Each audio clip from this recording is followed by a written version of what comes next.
High বন্ধুরা, তোমরা সবাই কেমন আছো? আল্লাহর রহমতে সুস্থ আছো, ভালো আছো জানি। আর এই দেখো, বড় কালকে ঘরটায় দেখালাম যেটা, ওইটাই কাজ শেষ হয়ে গেল আজকে। আর আমরা দু ভাই কাজ এসছি, ওইটা বিহারি। আর দেখো কতটা বড় ঘর, আজকে কাজ পুরো খতম করে দিয়েছি। এবারটা যাচ্ছি, আমরা রুম যাবো বলে এবারটা দাঁড়িয়ে আছি সব জামা প্যান্ট মিলে। এবারটা যাচ্ছি রুম, তিনজনে মিলে। ওই ভাইটা আছে, আমি আছি, আর আমাদের এটা কন্ট্রাক্টর। দেখো আমার কন্ট্রাক্টরকে। আর তিনজনে মিলে গল্প করতে করতে যাচ্ছে আর রাস্তাতে।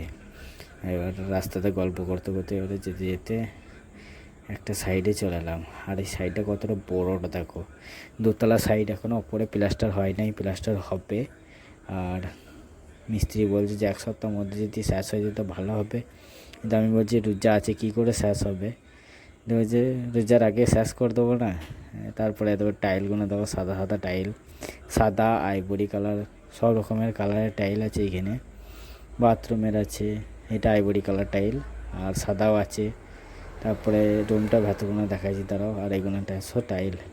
আর রুমটা ভেতরটা দেখো, এগুলো সে ভাড়া দেওয়া রুম, একটা করে ফ্যামিলি ভাড়া দেয় না, ওই রুম। আর কিচেনটা দেখাচ্ছি, একটা কিচেন আছে অনলি, একটা কিচেন, দুটো রুম, একটা হল, খুব সুন্দর ঘর, আর দুটো করে বাথরুম। আর বাইরে এসে ওটা টাইল দেখছি, এত টাইল, সাদা কালারের টাইল, এগুলো এগুলো হলেট লাগার টাইল।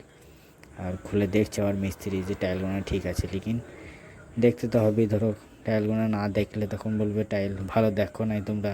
আর এই দেখো, আমি আজকের ব্লগ বেশিটা করি নাই, করতে পারি নাই, ওই জন্যে আজকের ব্লগ এইটুকুই। বাই।